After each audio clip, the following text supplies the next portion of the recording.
Hello, hello, hello, it's coffee time. It is, no, it really is, trust me, it is. That's where we look at the news, mainly from the Daily Mail website.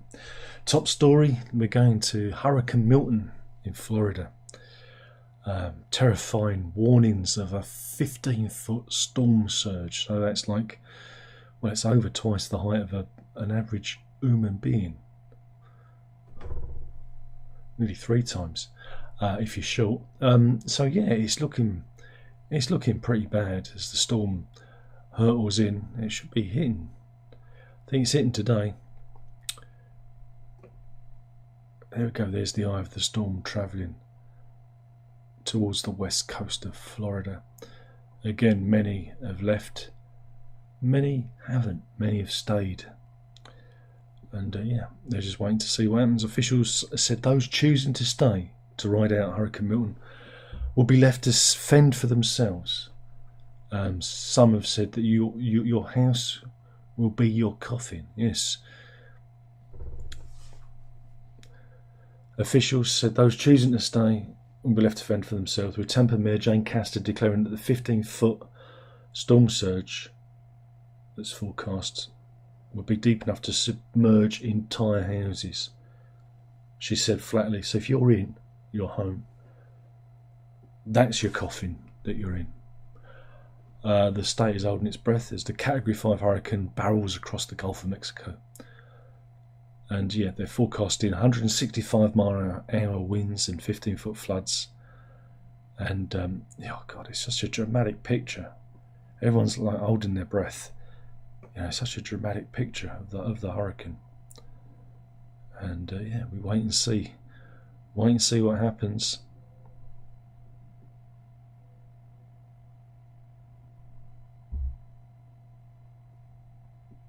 I mean, this family have literally tied their home to the ground. Do you think that's going to work? I mean, it could just get washed away. I mean, I know they're desperate. I mean, but yeah.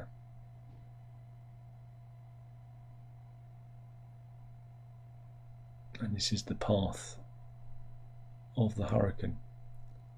So yeah, it's still in the Gulf of Mexico here.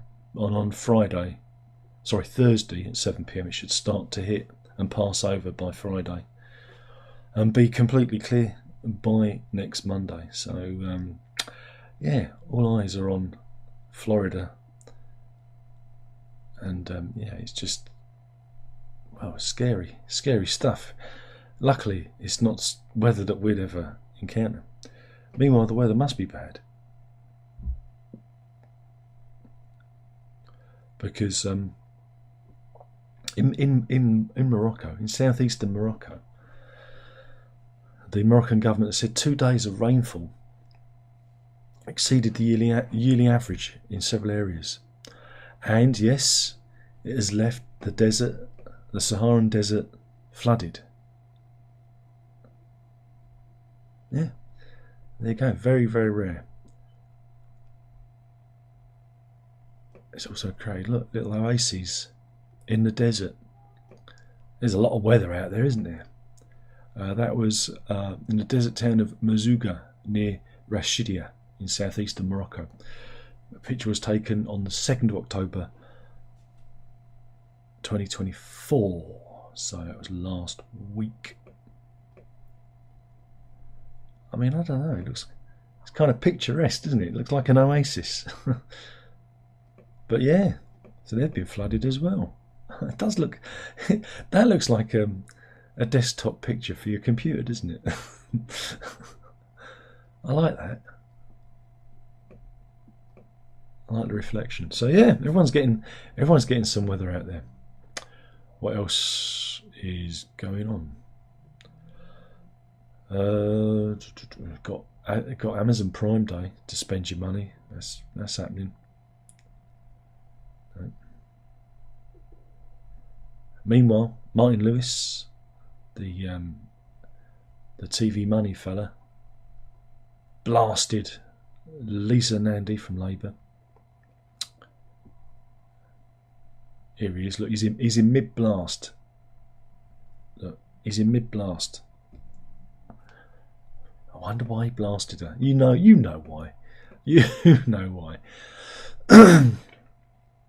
He blasted them for taking the money out of the hands of pensioners in a row over the winter fuel payments. Again, for those who don't know, in the UK, if you're an old age pensioner, you get winter payments to help you with your fuel bills. Now, again, in the last few years, due to geopolitics, fuel bills have been astronomically high. The government has completely failed to do anything about it, and the Labour Party, the new government, their first thing to get in was to remove these winter fuel payments, a policy that they initiated back in, I think it was 2010. Gordon Brown, he initiated the winter fuel payments. They cancelled it in a move that, again, it wasn't in any manifesto. It was completely bamboozled everyone, and their argument is, well, most pensioners are rich. It's like, no, yeah, some do, all right, but some don't. And again, if this great British fuel company, this great British energy company, was actually online and offering free winter fuel for pensioners, I could understand it. But yeah, Martin Lewis gave her both guns. So yeah, Labour's decision means that 10.7 million poorer older people will lose out on the benefit, according to a report published last night. Of these, 23% are living in or just above the poverty line, while 800,000 are aged over 80, and 1.1 million are living with a disability. Again, this is Labour's way of getting rid of all the old people and the sick people. It's what they're like. They don't like you. They don't like the old. They don't like the disabled. You know, they certainly don't like women. So, you know, they're not the nice, caring, sharing party you think they would. That Labour Party is long gone. These are brutal. They cut this, and then they gave the money to the unions to appease those. But yeah, the money-saving guru, Martin Lewis, on Good Morning Britain, confronted the cabinet minister, saying there would be hundreds of thousands of the poorest pensioners going without the benefit, and he accused her of taking the money out of their hands. And here's her stupid face in response. She's like, I mean, we replace one shower of shits with an even more useless shower of shits. It's wonderful. It's politics. It doesn't work. It doesn't work. He said you have to accept there will be many hundreds of thousands of the poorest pensioners under the 11,500 income you will not reach this year. You're taking money out of their hands. He continued, so let's be honest. You're willing to accept the collateral damage of hundreds of thousands of the poorest pensioners, many with dementia, not getting the winter fuel payment. Defending, Miss Nandy said, no, I'm willing to accept that. It's one of the reasons we've extended the cut-off point to apply for pension credit until April next year. She added, I don't accept your characterisation that we're indifferent to this. I couldn't care more, and neither could the Chancellor. And we're working everything we can with the Work and Pension Secretary to deal with this enormous black hole and this appalling economic inheritance.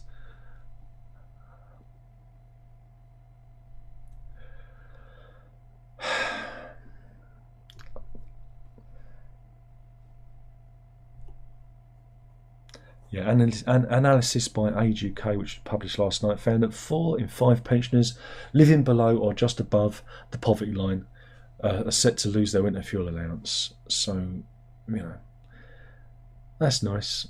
Yeah, Caroline Abrams of Age UK said, though some people have asserted that poor pensioners, that those on certain benefits will still be protected, the assessment drives a coach and horses through the claim. She added, the research supports our worst fears that unless ministers change tack and quickly, millions of older people on low and modest incomes could be facing potential disaster as the weather chills. And there you go. And it was a Labour policy. I just don't understand.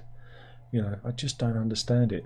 And we've still got to get through we've got the Chancellor and their budget coming, a new Chancellor, new budget coming this month. It could be painful. It could be a bumpy ride. They haven't even done 100 days yet. Like I said, we've only got another 4 years, 9 months to get rid of these shits. Okay then. So everyone's dying. What are the top 10 songs chosen for funerals? This is good. This is, anyone? We've got the list here. We're going to do them in reverse order. In at number 10, it's Queen's song. These are the days of our lives. I thought it'd be Don't Stop Me Now. Number 9, Hey Jude. Why would you have that played? 8, Beautiful. 7, What a Wonderful World. 6, Angels. 5, Girls Just Want to Have Fun. I guess it's a sing-along. 4, Over the Rainbow. Oh, the one they're going to play at mine. Number 3, Simply the Best by Tina Turner. 2, I'll Always Love You. And 1, My Way. Going back to Tina Turner, my mum, her partner's funeral, Jim,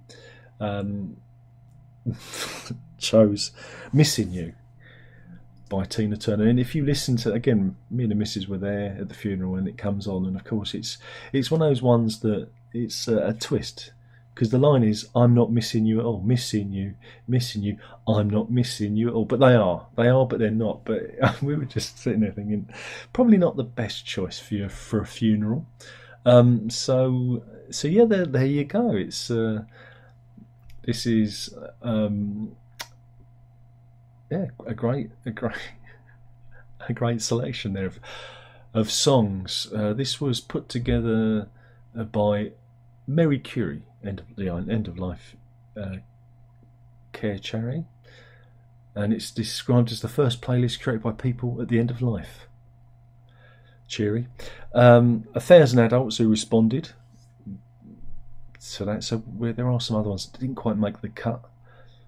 Other popular songs that didn't make the cut were Jolene by Dolly Parton, Forever Young by Alphaville, and Dancing Queen by ABBA. Oh dear. I'm surprised the Monster Mash didn't make it. Music therapy expert and honorary Mary Curie Senior Researcher Fellow at Queen's University Belfast, Dr. Tracy McConnell, said, terminal illness, pain and the fear of dying can result in feelings of powerless and isolation, even with close family and friends. Music can help people express their feelings and make them feel better, whatever their health and emotional situation. So, I open up to you. Not that anyone's going to reply, because my comment section is a bit like a funeral parlour. There's nobody there, just me waiting at the door for punters to wander in. What would you have played at your funeral? What would you have played at your funeral? Yeah, any advancements on this 10? You know? No, okay. Gosh, this is jolly, isn't it? It's jolly today. Oh dear. And again, talking about dying, heart attacks in young people, right? Like people who get sick with COVID are at a higher risk of heart attacks and strokes years after clearing the infection. A major study suggests, using data from 200,000 people who caught COVID in 2020, researchers found that the more sick someone was, the more likely to have heart problems. Overall, being infected with COVID doubled someone's risk of heart attack and stroke at least 3 years after the initial infection. And patients who are hospitalised because of the virus are 4 times more likely to develop cardiovascular disease than those that don't get it. Now again, the anti-vaxxers say, oh no, it's the vaccine. No, it's the COVID. it's the mother-funning COVID that's doing it. We've also got to factor in the widespread use of NOS, nitrous oxide, that can affect the heart as well. People forget that, but yeah, this is a little graph that's seen an uptick again since, I mean, it doesn't look like much, but it's a significant uptick since pre-COVID times. And yeah, so be careful out there, be careful. But you know, if your time's up, choose a song to be played at your funeral. Yeah. Dr. Stanley Hazen, the chair of the Cardiovascular and Metabolic Sciences at Cleveland Clinic and co-author of the study, said the results included nearly 250,000 people and point to a find of global healthcare importance that may translate into an explanation for a rise in cardiovascular disease around the world. People have been sounding the alarm about this link since early in the pandemic. Dr. Zand van Tulliken, a doctor and TV commentator, experienced this firsthand when he noticed his heart beating irregularly in March 2020. I got it in 2021 after the gibber jab, after the AstraZeneca. He was sweaty, panicked and breathless and was rushed into the emergency room. They gave him medication to get his heart back to normal. This is this chap. Yeah. So there you go. So be careful out there. The new study, which was published by a cardiologist for the American Heart Association in the journal, here we go, Arterial Sclerosis, Thrombosis and Vascular Biology. That's bedtime reading. Look back at the early days of the pandemic. It included 10,005 UK-based adults around age 70 who tested positive for COVID between February and December 2020 before the vaccines were available. So yeah, it's a big old thing. So be careful out there. Be careful.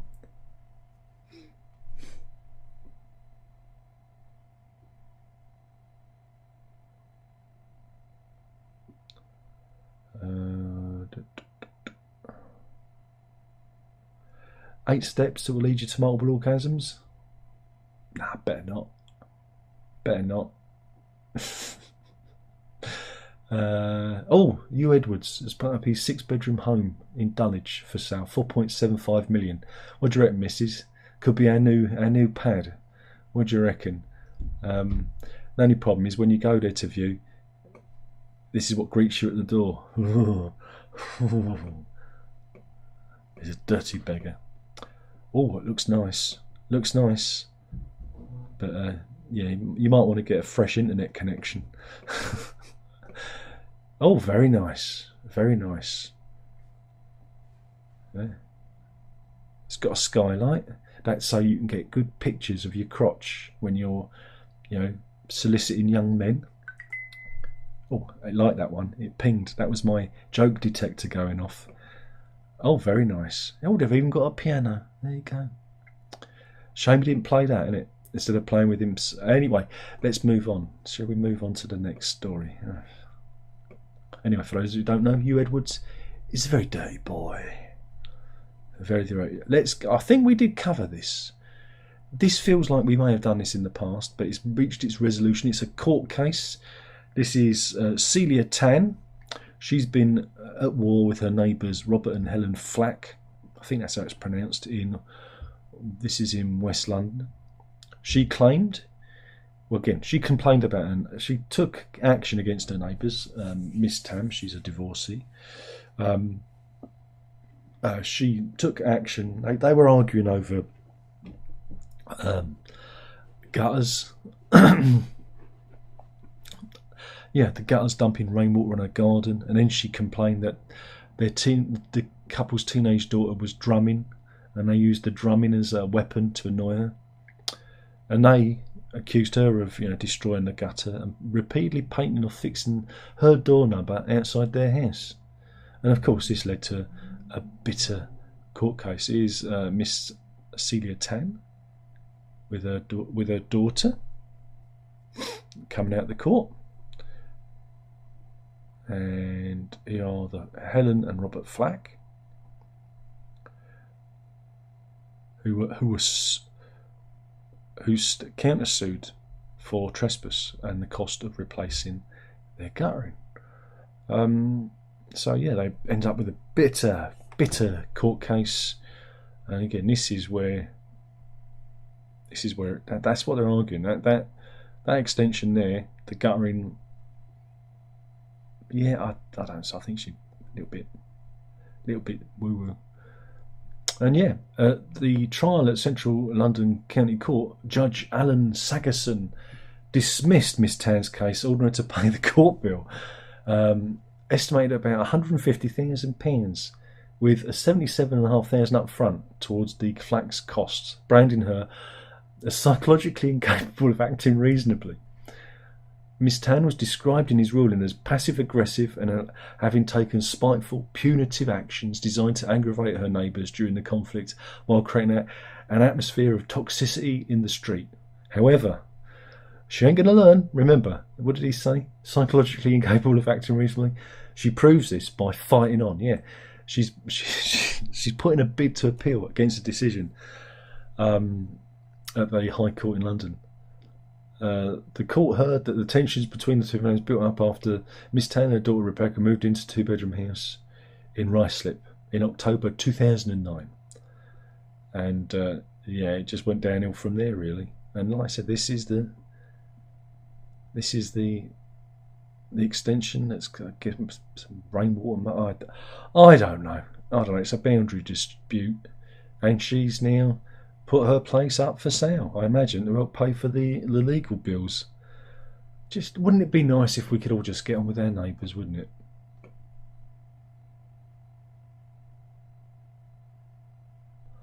Wow, there we go. This is a new one. Italian Prime Minister. This is Giorgia Meloni. She is the Italian Prime Minister. She's complaining in court that deep fake porn videos of her are a form of violence against women, as she demands those responsible be punished because a father and son are accused of creating the videos in this court case. The 47-year-old appeared via video link on Rome on Tuesday and said, "I insist on demanding the punishment of those who are responsible because I consider it what they did to be intolerable." Again, there are laws against this. Alessio Schiruzzi, 40, and his father Roberto, 74, from Sardinia, are accused of creating deepfake video that features Meloni and then sharing it to American porn websites. Prosecutors said the footage, which was made in 2020, has been viewed millions of times. And she also filed defamation lawsuits against the father and son, and asking for €100,000, that's about £84,000, in damages, which she plans to donate to a fund to help female victims of domestic violence. Absolutely appalling stuff. Again, there have been many celebrities that have fallen foul of deep fake videos of that variety. Taylor Swift has been one. Emma Watson from Harry Potter is another. Scarlett Johansson, and yeah, it is. I think there are laws. There should be laws against it. I think there are laws against it over here. I think it probably come under revenge porn, and it's just wrong. It's just absolutely disgraceful, and hopefully they go to prison. But aren't we lucky that nobody has generated a deep fake porn video of Keir Starmer?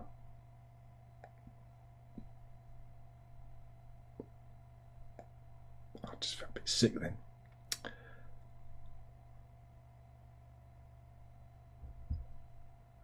What else have we got?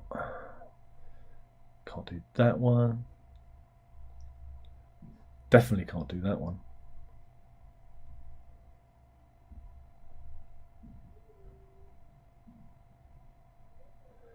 I don't know if I can do that one. I don't know if I can do any of these. Oh,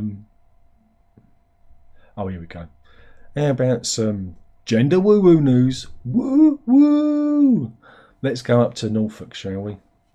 Yeah, James Paget Hospital in Great Yarmouth, right, has suggested to its staff that they stop using the term born male or female because they don't want to upset LBGPT, LMNOP, HD, 4K, LP,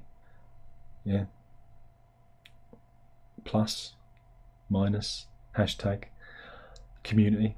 Don't offend any of them. Now, I imagine the lesbians and gays are quite happy being male and female.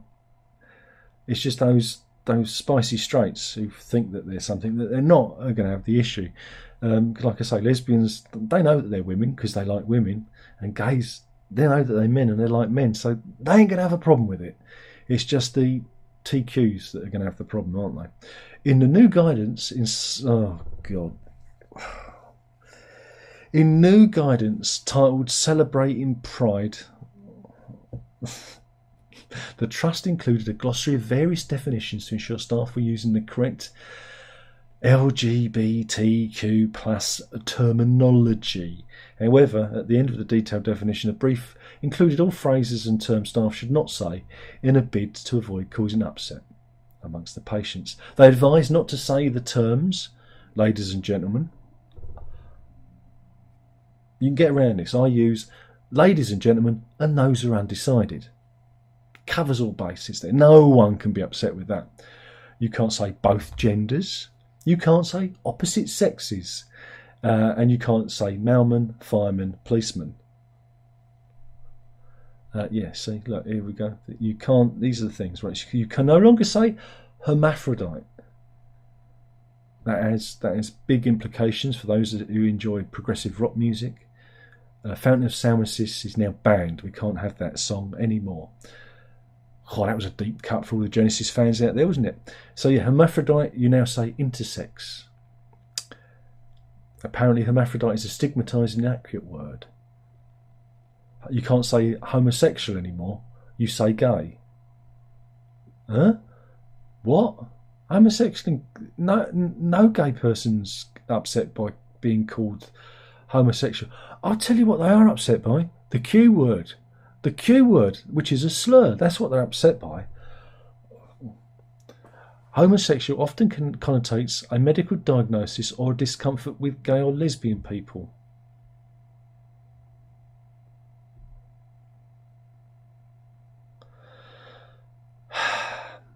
Born female or born male? Assigned female, male at birth. No, not assigned. Observed. Observed. You observe it. You know, you observe it. You look and you observe it. It's not assigned, it's observed. Again, they wanker the language. It's so annoying. Sorry, I like language, and they annoy it. They annoy me with all this nonsense. And you can't say female-bodied or male-bodied. Instead, we use the professional natal female, natal man. That means real man, real female. None of these strange people who are a bit deluded. And there you go. It's got a rainbow on it, so it must be all right. I'll tell you, we're going to wake up from all this and think, how the hell did this all happen? You know? And when you think worldwide, only 3% of the population is gay or homosexual or lesbian, you are really pandering to a very small vocal minority. You'd think that everyone was, wouldn't you? You'd think everyone's going this way. And again, I think we do have to, you know, we don't want to upset people. There's nothing wrong with that. But it's absolute cobblers. It's absolute cobblers. They want to destroy everything, any kind of sense. And it's all going to blow up in their face. It's all going to just, because it just destroys statistics. It destroys everything, and it's a nonsense. It really is. You call a thing what it is without being offensive. Like I say, homosexual isn't offensive, but the Q word is. Anyway, sorry about that. Got a bit. I just can't stand it. It's just nonsense. It's just nonsense. Meanwhile, the godfather of AI. Oh yeah, who's that then? This is Geoffrey Hinton, right? He's the godfather of AI. He's awarded the 2024 Nobel Prize for Physics alongside John Hopfield on Tuesday. They developed the methods which laid the foundations for the powerful systems that run ChatGPT to Apple Intelligence. And Dr. Hinton was born in London, said he was flabbergasted to receive the award, making him the second person in history to win a Nobel Prize and the Turing Award, often dubbed the Nobel for Computing. Yeah, and so here he is. He's the top dog in AI. Ooh.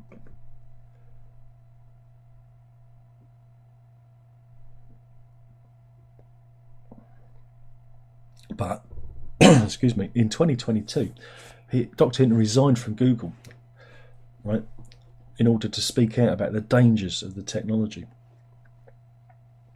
The pioneering scientist says he feels some regret about introducing the technology to the world. Speaking to the Telegraph, he said there is the kind where you feel guilty because you do something you know you shouldn't have done, and then there's a regret where you do something you would do again in the same circumstances, but it may well not turn out, in the end turn out very well. That second regret I have, in the same circumstances I would do the same again, but I'm worried that the overall consequences of this system are more intelligent than us and eventually takes control. So he's got doubts. He's got doubts. So there you go. He's got doubts about it.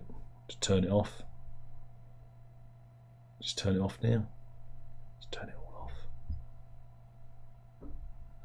What else have we got? We're going to loop back round to Hurricane Milton, and we have a fine example of Florida man. This chap, Lieutenant Dan, that's his nickname. Here he is. He is not leaving his boat. He's going to stay there. He's been dubbed Lieutenant Dan after the character from Forrest Gump. And he says, no, I'm staying here. I'll see you after this. This is the police trying to get him to move. You know, come on, Dan, be sensible. And he goes, no, I'm going to see this through. And you just think, oh boy, this ain't going to be good. This ain't going to go. Yeah, he says he's going to. He said his real name is Joe. He said God told him to come out here and get a boat. He said he's got my back. I'm in good shape. I'm not sweating it. He says he will not be wearing a life jacket and can swim in circles if needed. He said the water's going to come in. It's going to rise. If you're on land, it's going to flood. You're risking drowning. I'm on a boat. And the boat goes up in the water. It's really safest place to be on my boat. But there's also the swirly thing. You know, the swirly thing that destroys everything? So, yes, that's Lieutenant Dan. People are gambling. There is actually there are web pages where you can gamble on whether he's going to live or die. I don't know if that's particularly cool, but yeah. This is what he's up against. He's up against that. Lieutenant Dan against Hurricane Milton. Who wins? The hurricane decides. So yeah, I don't think that's a good idea. Do you? Oh, here we go. I'll do this one just to have a laugh. Which popular game, right, is a haven for paedophiles? Missus, which game? Which game? She's already said it. It's Roblox. Yes, popular online game Roblox is an X-rated paedophile hellscape. This is from Hindenburg Research. I've been saying it for how long? There's a story. I may have told you this story, but I was waiting for Verity at school on the steps, and one of her friends comes marching up to me, and I think, oh, she's going to ask for a play date or, you know, say something. I don't know. You always think it's the thing that they say is the thing that you're not expecting. And she comes marching up to me all confident, and she says, you should let Verity play Roblox. And I look down and go, you shouldn't be playing Roblox. It's not suitable for for people who are age. So no more Roblox for you. And she wasn't too. She was like taken aback, and it's always haunted her. Very said she still talks about it to this day, and that was years ago. Because it's just an open forum. There's chat and everything. And it's just such a bad place.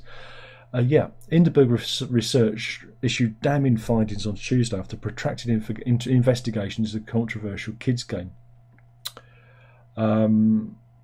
Quote, core to the problem is that Roblox social media features allow paedophiles to efficiently target hundreds of children with no upfront screening to prevent them from joining the platform.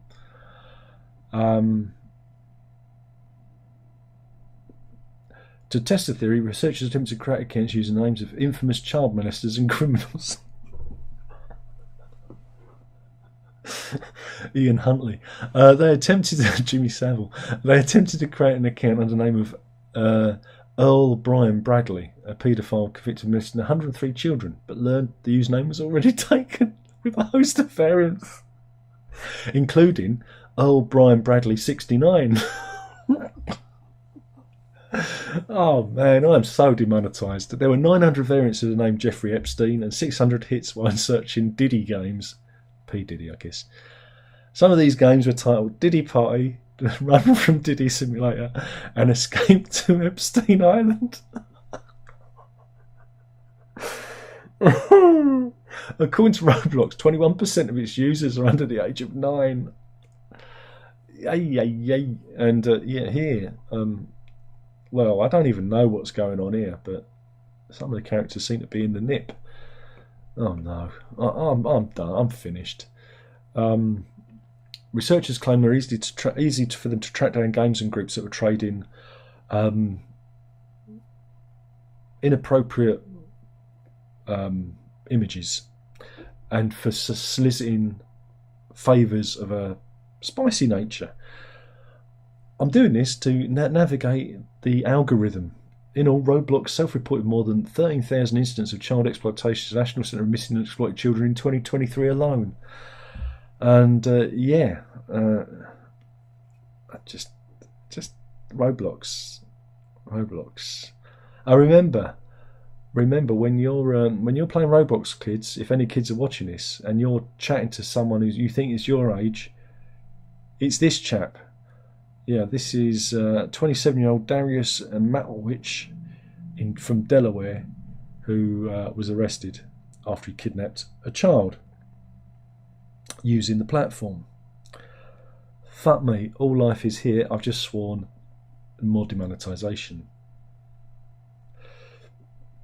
Blimey, I better find the animal story. Oh, but we've got to do this one. There's so many good stories today. It's been a bit dry recently, but we got some good stories. Is there a video? Oh, you didn't include the video. Oh, that's rubbish, isn't it?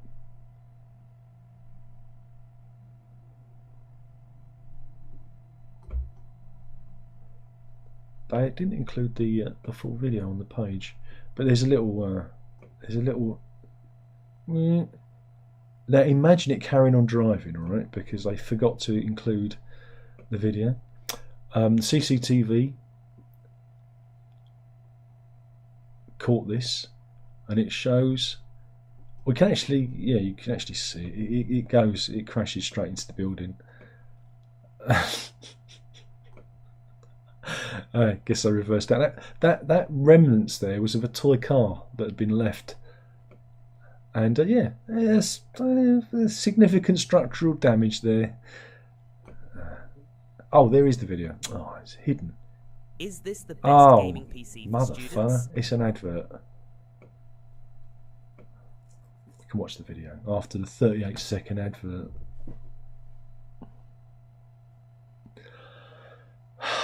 God, it's such a long 38 seconds. Why does it take so long? Ugh. I'm bored. So bored. It's not even letting me skip it. It's not even letting me. It's some sort of computer advert. Ugh. It's not very good quality either. Here we go. So the Audi takes the corner. And you see the little red car there, and smash! They really went for it, and then they rolled back into the other wall. Fantastic. Let's see it from a different angle. Smash! And the little red toy car gets obliterated. There we go. They're apparently doing a U-turn. Really? Okay. Where was that? That was up in Blackburn in Lancashire, and that was an Audi A3 that decided to, destroy itself.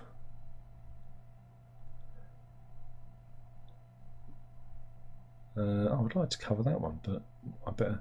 Oh, we got Steve. We got Steve for no. That's not Jack Black from the Minecraft movie trailer. Steve is a strong thermal emission velocity enhancement Yeah, and it's to do with Aurora Borealis. In your kitchen. Hey, yeah, the ribbon is around 60 miles wide, 280 miles high, with a temperature of 3,000 degrees. And little is known about its formation, and sometimes why it appears during aurora. Yeah, look at that. That's a Steve. Oh, Steve, got that one in quick. And I think we'll end it with a cute dog story. I mean, there are loads of stories today I could have done with. This is the story of Lucky. Not sure how lucky he was, because Lucky is his little face. Was unfortunately born with a rare congenital defect, which means he didn't have a bottom. No, he had no anus. He couldn't poop. Poor little sausage. Oh, let's look at his little face. So, but don't worry, it's okay. It's okay, because Dr. Chris Lancelot, who led Lucky's treatment, created a new bumhole for him at the West Midlands Veterinary Referral Centre in Burton upon Trent in Staffordshire. Yeah.